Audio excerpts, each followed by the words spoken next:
I joined the force on the 17th of October 1989. I would have worked from Mackenzie and Wisdom Police Station from 1990 to 1998. The 27th of November 1998, I was transferred from Lennon to Georgetown.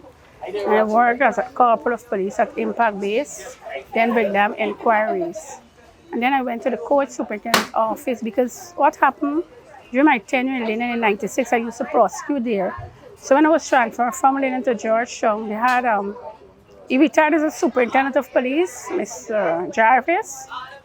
He's still around. He would have known my ability and character. So he was OC Impact.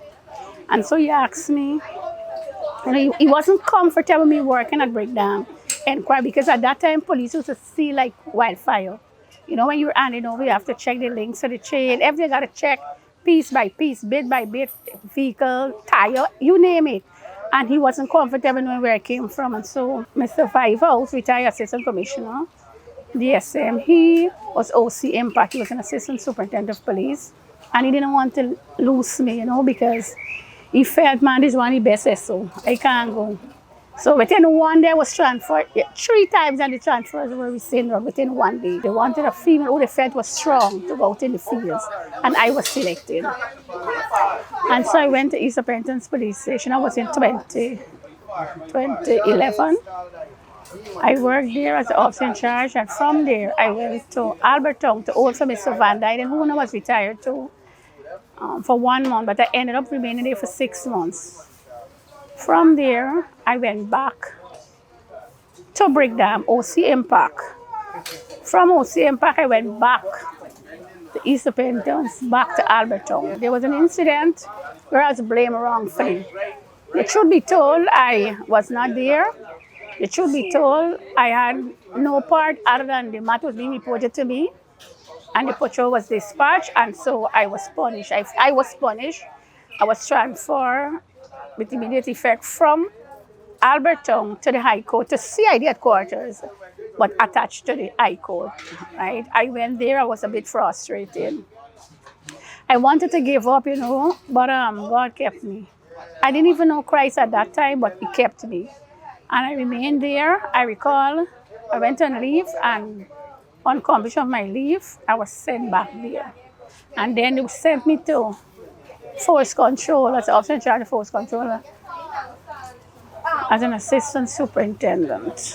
Yes, there were times I felt, as I said, I was giving up, but I held on. And from there, I went to the Felix Austin Police College. I was promoted from deputy superintendent to superintendent. I was transferred in 2019 to the East Coast as a 2IC under Mr. Brutus, who is now DC admin acting. He was the commander then.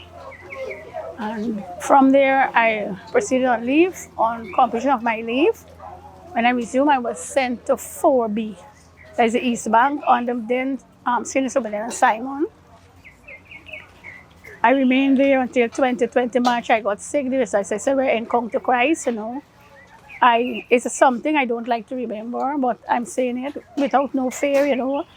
And I felt I would have died. I was home actually 56 days, never in history. It began to raise a lot of eyebrows because the truth be told, I was never the sickly officer. The truth be told, I'm always on the job. The truth be told, I'm always going the extra mile. I was rotated to Regional Division 2 as a commander. I spent roughly 11 months there. Rotation again to 4B as a commander, and I proceeded on leave in September the 12th, and on resuming, I was posted here to as a director.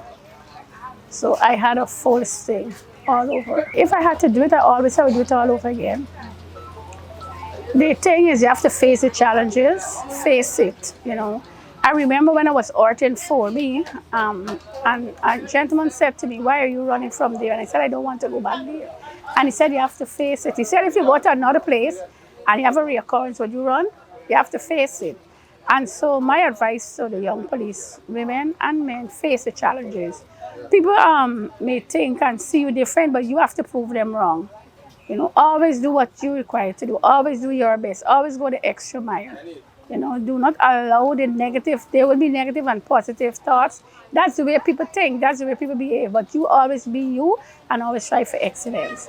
It's not about where you are, as I said earlier.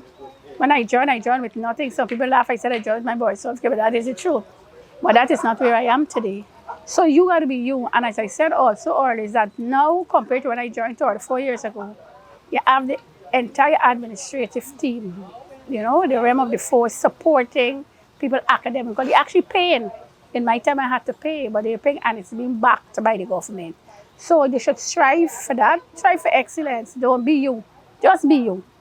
It could only be you. And even if you try to be somebody else tomorrow, you got to come back to you. So the bottom line is be you.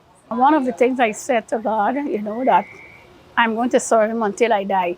I used to call my name and said, Lord, if you raise me, Denise Patricia Griffith, your daughter that you have placed in this world 52 years and months ago, if you raise me, because I couldn't even raise from my bed. I said, if you raise me from this bed, I'm going to serve you until I die. And so that is one of the things, to let people know that evil is real in this world. To let people know that God can do anything. There's nothing impossible about God.